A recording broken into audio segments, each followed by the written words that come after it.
안녕하세요. 오늘은 그 건설 현장에서 정말 자주 듣는 이름이죠. 표준 관입 시험, 그러니까 SPT에 대해서 좀 깊게 얘기 나눠보겠습니다.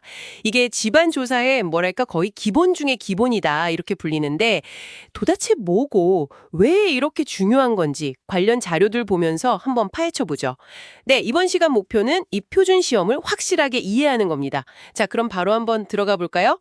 그 63.5kg짜리 해머를 쾅 떨어뜨린다는데 이게 정확히 어떤 시험인가요? 네, 그게 뭐냐면요. 아주 간단하게 말해서 땅속, 그러니까 지층이 얼마나 단단한가 이걸 현장에서 직접 재보는 시험이에요. 말씀하신 대로 이제 63.5kg 해머를 75cm 높이에서 그냥 툭 자유낙하시키는 거죠. 땅속에 박아놓는 샘플러라는 기구를 위에서 때리는 겁니다. 아, 때려서 박히는 정도를 보는 거군요. 네, 맞아요. 그래서 여기서 제일 중요한 게 뭐냐면 N값이라는 거예요. 처음 15cm 박는 건 약간 준비 운동 같은 거고요. 그 다음에 추가로 30cm를 더 박아 넣었는데 이때 해머를 몇 번이나 때렸느냐 그 횟수를 세는 겁니다. 이 N값을 알면 이 땅이 어느 정도 힘을 받칠 수 있겠구나 이걸 추정할 수 있게 되는 거죠. 지지력이라고 하죠. 아, 그렇군요. 몇 번 때렸는지가 핵심이네요. 근데 이렇게 막 땅을 때려보는 거, 근본적인 이유랄까? 목적이 구체적으로 뭐예요? 목적은 크게 한 세 가지 정도로 볼 수 있을 것 같아요. 첫째는 역시 건물 기초 설계 때문이죠.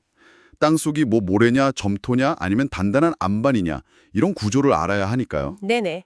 둘째는 이제 그렇게 얻은 N값을 가지고 경험적으로 축적된 데이터들이 많거든요. 이걸로 집안의 어떤 특성들, 예를 들면 전단 강도라든가 내부 마찰각 같은 중요한 값들을 추정하는 데 씁니다. 그리고 마지막으로는 이제 땅 깊이별로 어떤 흙이 있고 얼마나 다져져 있는지 이걸 그림으로 나타내는 시추 주상도라는 걸 만들거든요. 그때 아주 핵심적인 자료가 되는 거죠. 아하, 결국은 땅속 상태를 제대로 알아서 안전하게 건물을 짓기 위한 그런 기초 정보를 얻는 거네요. 듣기에는 되게 단순해 보이는데 실제 시험할 때는 좀 까다로운 절차가 있겠죠. 아무래도. 그럼요. 정확성이 중요하니까요. 보통 이제 땅에 구멍을 뚫어요. 한 직경 10cm 정도 되는 시추공을 파고 그 안에 이제 흙 시료를 채취할 수 있는 샘플러를 넣습니다. 그게 이제 반으로 쪼개지는 형태라 스플릿 스푼 샘플러라고 부르고요. 아, 스플릿 스푼. 네. 네. 그리고 아까 말한 그 63.5kg 해머를 75에서 한 76cm 정도 높이에서 계속 떨어뜨려서 그 샘플러를 땅속으로 박아 넣는 거죠. 근데 여기서 중요한 게 처음 15cm 박히는 동안은 타격 횟수를 안 세요.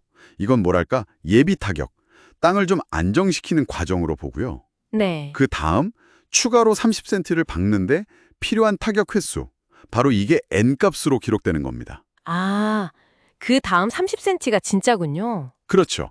근데 만약에 30cm를 다 못 박았는데 타격 횟수가 50번이 넘어가면요. 네. 50번이요? 네, 그러면 일단 시험을 멈추고 그냥 50회 때렸을 때 얼마큼 박혔는지 그 깊이를 기록해요. 이건 뭐 땅이 엄청 단단하거나 아예 안반이라서 더 이상 안 박힌다 이런 뜻이거든요. 와, 50번이면 정말 단담한 거네요.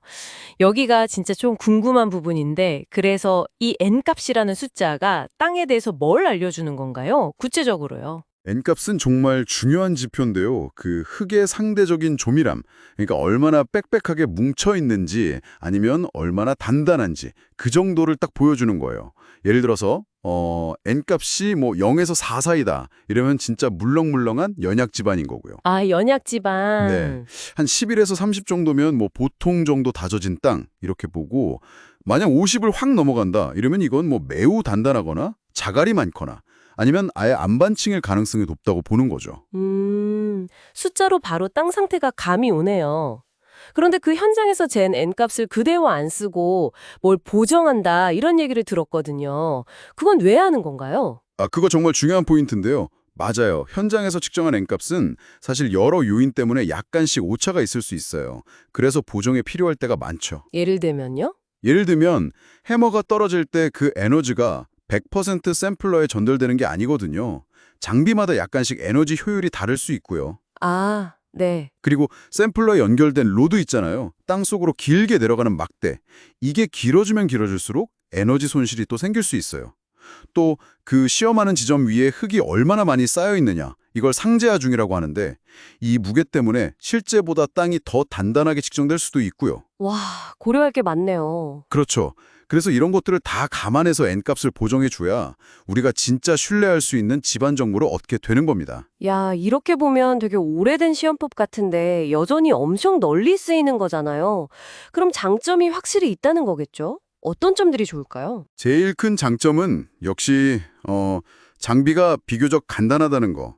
그리고 비용도 좀 저렴하고 현장 어디서나 하기가 쉽다는 거죠. 접근성이 좋아요. 네, 그건 그렇겠네요. 그리고 워낙 오랫동안 전 세계적으로 써왔기 때문에 관련된 경험적인 데이터나 뭐랄까 N값을 이용한 설계 기준 같은 것들이 정말 풍부하게 쌓여 있다는 거. 이게 또 엄청난 강점이죠. 하긴 뭐 데이터가 많으면 신뢰도가 높아지니까요.